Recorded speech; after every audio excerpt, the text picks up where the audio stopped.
Hey guys, this is Hui from Heero Yuy TCG coming to you with a video of me and my tournament run playing in the Eagle's Nest tournament hosted on the 21st of August, where I came 4th in a capped 64 player tournament playing green-white blockers.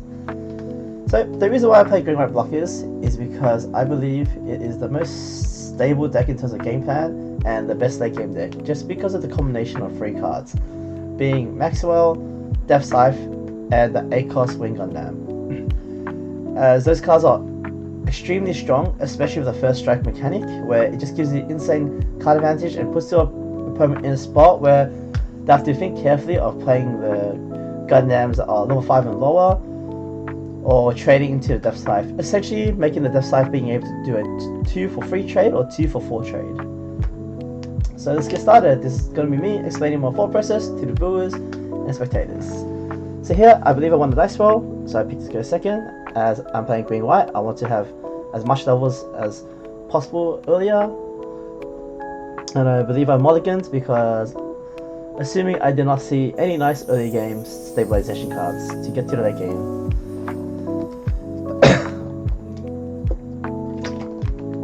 Sorry, I was just drinking water. Alright, let's just make the 2-speed.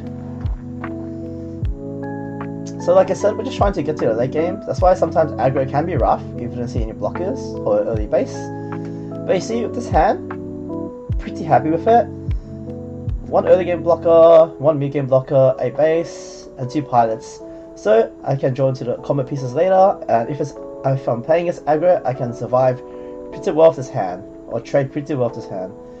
He plays a 1-cost GM variant, which means that I can cancel out the fact that he would either play less copies of Amaru Ray plus Gundam or little copies of Amaru Ray plus Gundam. Because with the trend in deck lists right now, if they are playing this, then they are most likely playing the Sword Strike variant, where it's more aggressive and rushes my deck down more, which makes it harder for me compared to the other version. However, they have less or no access to the high roll Amaru Gundam curve swing. So that means that this game, I would probably just not play around it. It is hard to play around it, but I would just assume that he doesn't have it. And if he does, then his deck, in my opinion, would be missing some core pieces if they're running the whole package. So here, here's my base for 2. I allow it because I don't want to make this Zowort do a 1-for-1 trade. I want to potentially juice more out of this Zowort, being with a pilot or having another 2-cost blocker. So on my 3 turn, I actually take here, 3 resource turn. I'm used to 1 piece. So on this turn here, it took a while to think, just because I have a base and 3 pilots.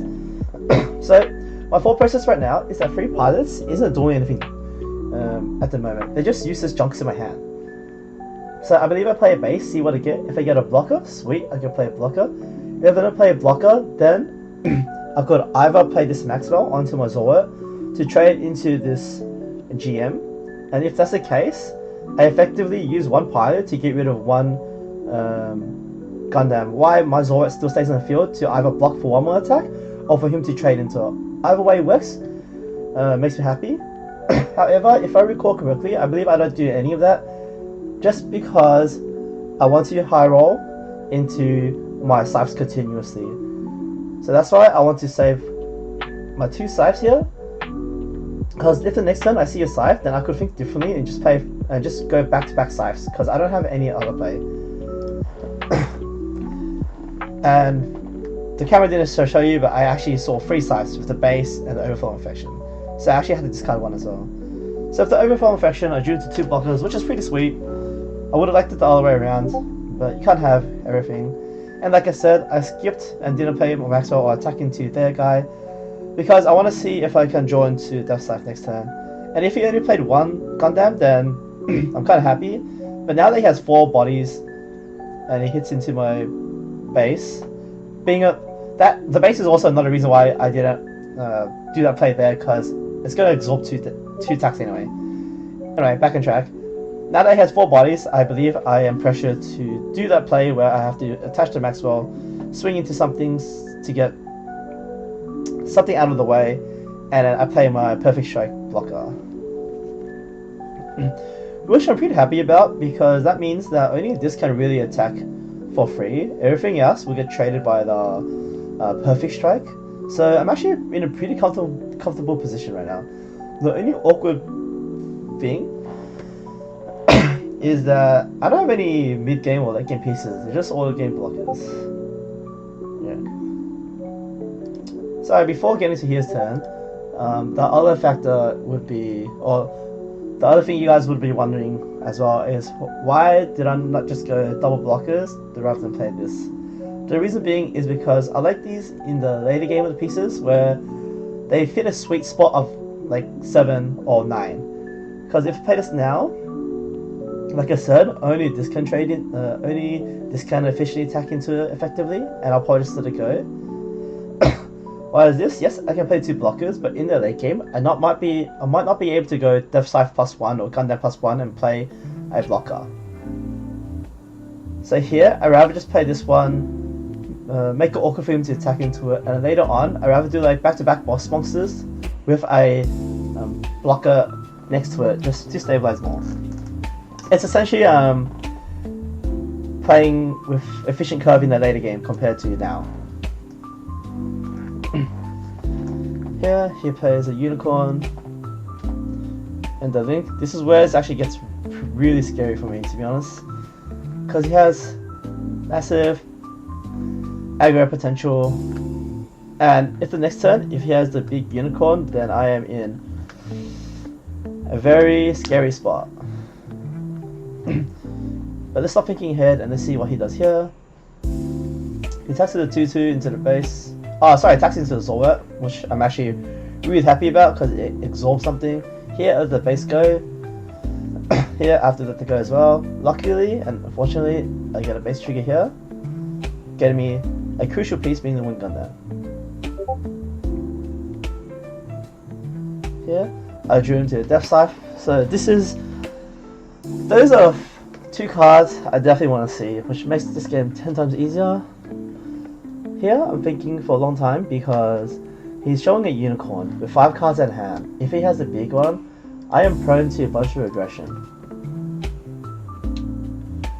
But if he doesn't, then I still feel pretty safe.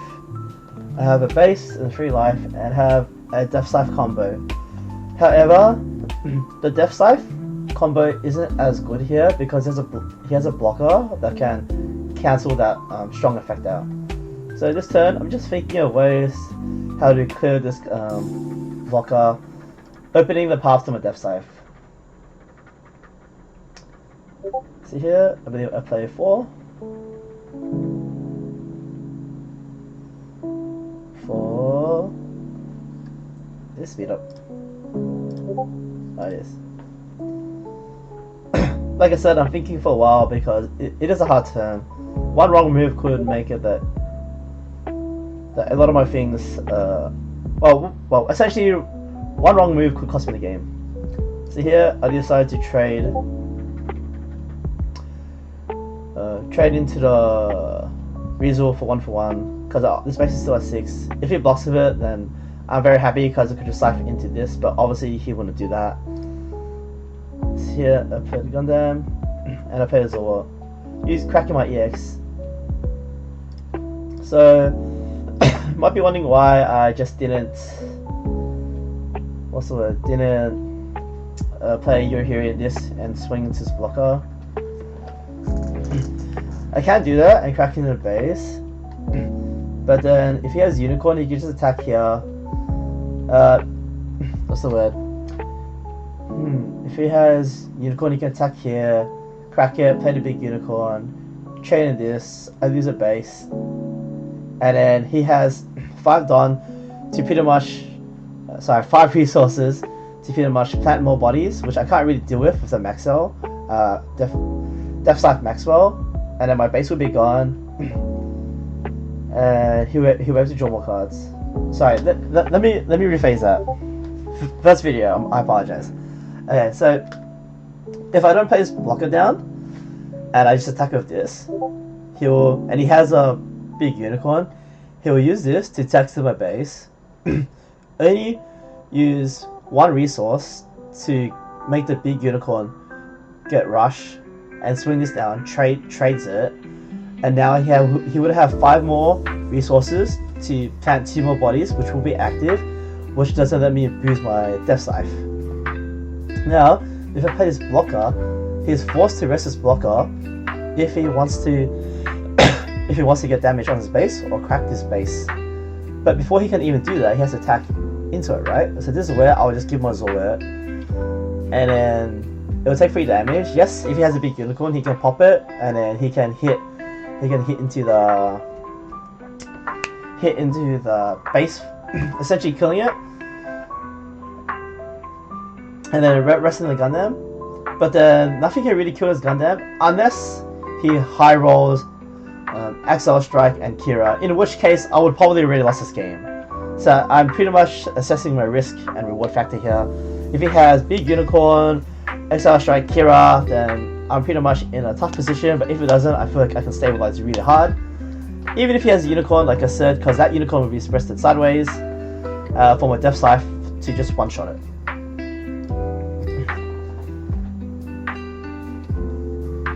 So here, I believe he does have the big unicorn, which is honestly a good thing for me, because now I feel like I really stabilize. Sorry, I'm going ahead, but I'm just talking through my thought process. My apologies. So like I said here, I block for free.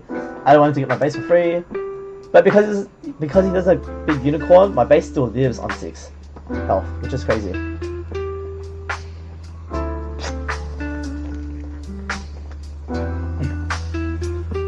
Plays white base. I like to see that because now we can't XL Strike plus Kira to do 6 to my base. Oh. Yep, I believe he just plays Kira and pass, XL Strike and pass. Or actually no, this is where I think, in my opinion, this is a crucial mistake. Because what happens here, right, is that if that was active, I'm not forced to attack into this to clear the path for my the path for my Deathscythe Maxwell. So now because this is rested, I can essentially attack into this for free, and then he can only block with something that is more valuable than this anyway. Yes, he is scared that I'm just gonna hit into it anyway, so then he said he might as well swing my base, but this like makes my play 10 times easier.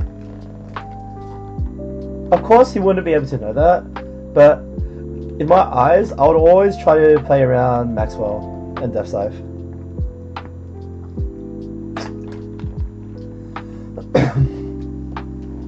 But because he didn't, I can now do this wing Gundam into his unicorn, essentially making my guy live, him getting breach, and then playing 2 blockers down, compared to being forced to play Deathscythe here. So yes, from his perspective, it's free and I might die anyway, but at least you're forcing me to do the Deathscythe finder, and then have something damage and have a Deathscythe, and you can Kira XL, well, QXL. Actually, I believe they're going to be in a tough position in the first, in general. Yeah. I think they would be in a tough position in general, but this lets me save my Deathscythe, so I'm not sure. Let me know in the comments and feedback. So here, he only has 2 blockers. My my Deathscythe is still in my hand. I have the swing Gundam that's still scary with 2 blockers. It plays unicorn mode. Oh yeah, if he already has this, and I do a Deathscythe play, I hit this 2, and a Deathscythe, and then this dies, and this is active. He could just link this, kill the Deathscythe, and just leave this standing, and then this has to attack into his base, or something. Yeah, I'm not sure. Maybe you can't always respect it, I suppose. So I was just thinking to myself like 2 minutes. So here, attacks in the Wing Gundam. It takes 2 damage. I don't know. It was a free card for me. He swings again. This time, I'm just gonna let it die, cause it already got so much value out of its usage. This attacks in the base. I'll allow it. That's fine. It pays a 1 cost. It 4 cards a hand. My turn. I'm pretty much ahead now. I just stabilized too much. I have 2 blockers. I have a Deathscythe Axis. Deathscythe into this thing. Yep. My hand is now a Lfrith. Duo and Overflow Infection. I decided to play another blocker.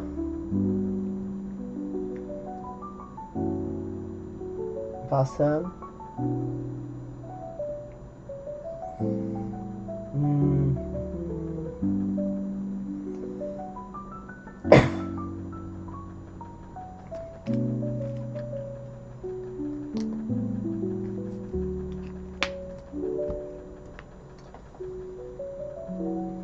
Yeah, if I was him right now, I would feel pretty. I feel pretty bad to be in my spot. Unfortunately, that's just how the matchup is, in my opinion. I think green, white, when played like okay-ish, is too favored into blue white. Like the blue white has to rush the green white player down to a point where they can't stabilize. I did get really lucky with the base, that is true, but I believe at the end of the game I still had 3 life, so realistically I will still be on 1 or 2 health and can only die to like a perfect 4 card combination. Anyway, his turn, he went Corsair base, Azure Strike. Sorry, I went Corsair base here, played this, 4 cards in hand, swings the 2. I'm just gonna block for free. I'm just draining his resources while his resources is, while my resources is still pretty high. 1 card in hand, I believe he passes.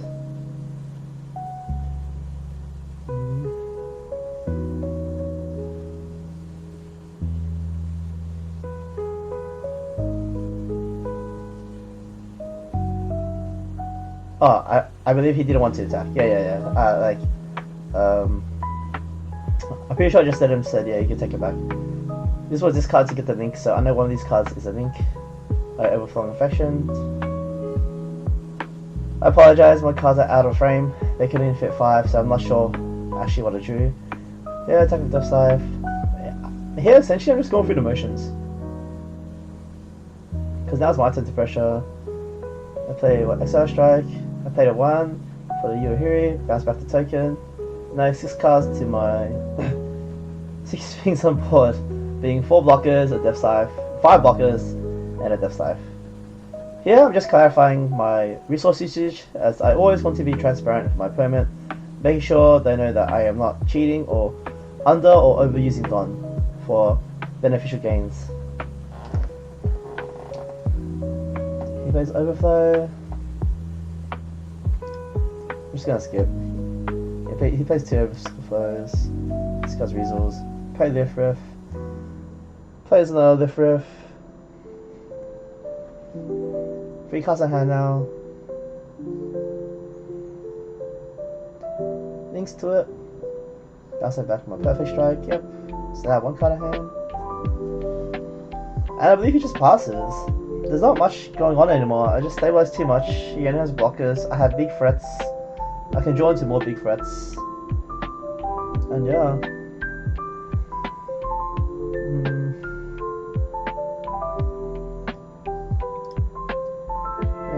Perfect Strike. I just swing a Deathscythe and passed. 1 card in hand, being another Deathscythe, perfect. He plays Unicorn mode, which could be scary. But I have 5 blockers, it still should be okay. I can't really swing out, because if I swing out, he could go for game, obviously. So, essentially, this Deathscythe is the only one that can free swing, and then the rest I have to think about, essentially. Making sure he can't lethal me out of nowhere. So here he's deciding what to do, how to turn his things sideways. Hard spot for him to be in, obviously. He trades 1 for 1, or 2 for 2 technically, I'll take it. That's fine. 3 cards in hand. Shooting a double Deathscythe. I'll swing 4-4. Pretty sure I'll swing 4-4, no?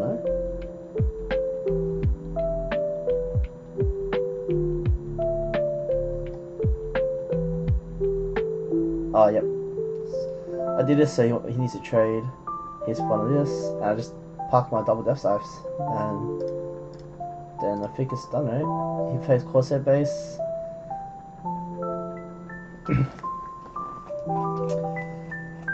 Swings, rests. I'm assuming rests the Exile Strike. Yep. Oh, trades into the Perfect Strike. And he plays this. I block of it because he was hitting this.